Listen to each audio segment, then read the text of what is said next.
नया फिर दिन हुआ पुरानी रात का, करे सो शुक्र हम खुदा की जात का, खुदा की जात का नया फिर दिन हुआ।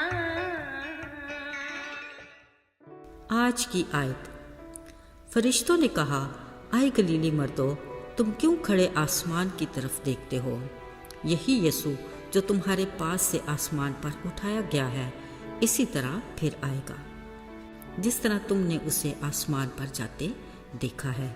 इमाल पहला बाब 11वीं आयत। अजीज़ों, बिलाशुबा झूठ बुराई की जड़ है और इस जड़ से फूटने वाली बुराइयों में बतदरीज इजाफा होता रहता है। एक झूठ गोया दलदल में पहला कदम है, फिर इंसान इसमें धंसता ही चला जाता है।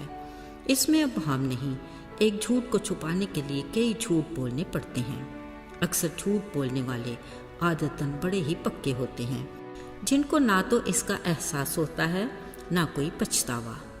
झूठ छुपे नासूर की मानद है, जो वक्त के साथ ज़मीन पर बोझ बनकर शख्सियत को मुतासिर करता है। ऐसी शख्सियत का मालिक मुआशरे में भी किसी तौर काबिल कबूल नहीं। मगर अजीज़ों, हाथ की 5 उंगलियां बराबर नहीं होती।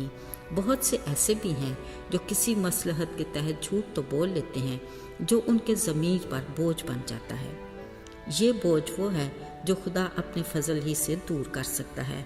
लिहाजा जिसके साथ झूठ बोला गया हो, उससे भी और खुदा से भी माफ़ी मांग लेने से अपने लिए अच्छाई और दूसरे के लिए भलाई है।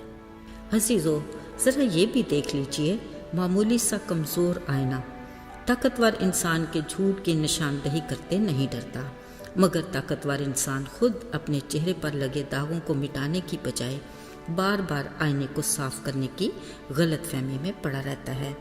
बस साबित हुआ, अगर सच बोलना सीखना है तो आईने से सीखते हैं। अजीज़ों, लफ्ज़ झूठ अपने ख़तरनाक नताइज की बदौलत उसको मूसवी शरीयत के 10 अहकाम में शामिल किया गया है।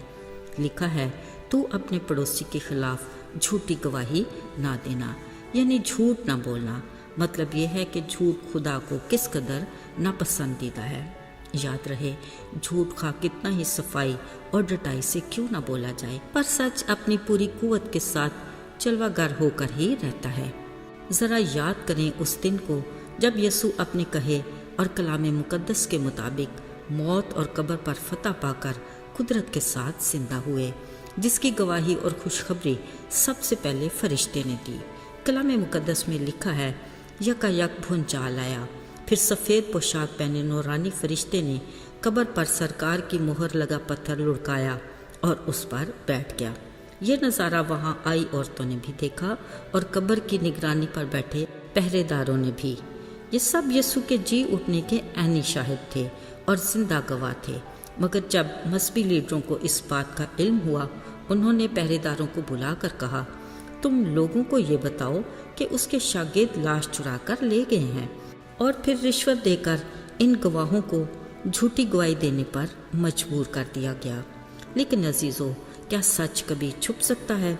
यीशु मसीह का मुर्दों में से जी उठना ऐसी सच्चाई जो अपनी पूरी कुव्वत और सबूत के साथ ज़ुबान ज़द आम थी। गाहे बगाहे न सिर्फ यीशु अपने शागिर्दों पर ही ज़ाहिर हुए, बल्कि और भी बहुत से लोगों को दिखाई दिए, जिन्होंने न सिर्फ उसके जी उठने की गवाही दी, बल्कि बहुत सौ के ईमान की मजबूती का बायस भी बने। वो अपने जी उठने के बाद 40 दिन तक 80 बार अपने शागिर्दों के साथ मछली का कतला खाते, हाथों और पसली के सुराख दिखाते और बातें करते दिखाई दिए, क्योंकि इंसानी फितरत के मुताबिक ऐसा होना ज़रूर था, ताकि शक की कोई गुंजाइश बाकी ना रहे। जिसमें तूमा जैसी शकी मिजाज लोग भी शामिल थे, जो महज सुनकर नहीं बल्कि अपनी उंगली उसके हाथों के सुराख और पसली में डालकर यकीन करना चाहते थे।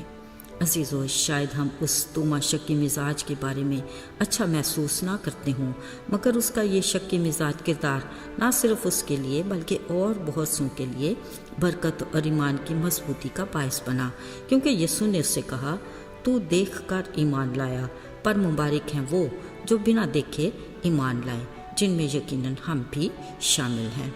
عزیزو، خداوند کا شکر ہو کہ گناہگار انسان کا خدا سے ملاپ تک کا طویل سفر مختلف مراحل طے کرتا ہوا پورے ثبوتوں کے ساتھ اختتام پذیر ہوا۔ انہوں نے کہا، میں باپ کے پاس جاتا ہوں تاکہ تمہارے لیے جگہ تیار کروں، تاکہ جہاں میں ہوں تم بھی ہو۔ آج ایک بار پھر یسوع کے 11 شاگرد وہاں مل کر گلیل کے پہاڑ پر گئے۔ وہاں انہوں نے اسے دیکھ کر سجدہ کیا۔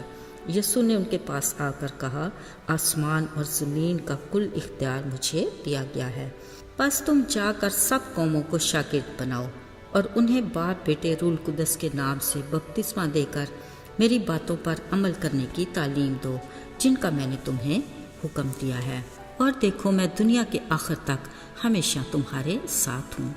عزیزو، کلام میں لکھا ہے، یہ کہتے ایک بدلی نے اسے ان کی نظروں سے چھپا لیا۔ جب وہ آسمان کی طرف دیکھ رہے تھے تو 2 مرد سفید پوشاک پہنے ان کے پاس آ کھڑے ہوئے اور کہا، آئے گلیلی مردو، تم کیوں کھڑے آسمان کی طرف دیکھ رہے ہو؟ یہی یسوع جو تمہارے پاس سے آسمان پر اٹھایا گیا ہے، اسی طرح پھر آئے گا۔ عزیزو، یسوع مسیح نے اپنے شاگردوں کو ایک اور بھی ہدایت دی کہ تم یروشلم میں ٹھہرے رہنا جب تک تمہیں قوت کا لباس نہ ملے۔ عزیزو، اس کے تسلی بخش وعدے کے لیے ہم اس کے شکر گزار ہیں کہ میں دنیا کے آخر تک ہمیشہ تمہارے ساتھ ہوں۔ اس کے ساتھ ہمیں اس کے حکم کو بھی بڑی وفاداری کے ساتھ نبھانا ہے اور بادشاہی کی خوشخبری میں اپنا کردار عملی طور پر ادا کرنا ہے جب تک وہ دوبارہ نہ آ جائے۔ آئیے دعا کریں۔ ہمارے رحیم مہربان باپ، ہم تیرے اس فضل کے لیے تیرے شکر گزار ہیں جس کے باعث ہم تجھے باپ کہتے ہیں۔ تو ہماری مشکلات کو جانتا اور ہماری ضرورتوں سے واقف ہے، مگر تو چاہتا ہے کہ ہم تجھ سے آئے باپ کہہ کر مانگے تاکہ ہمارا تیرے ساتھ رشتہ مضبوط ہو۔ برکت دے ان سب کو جو تیرے حضور میں اس دعا میں شامل ہیں، یسوع کے پاک اور مبارک نام میں، آمین۔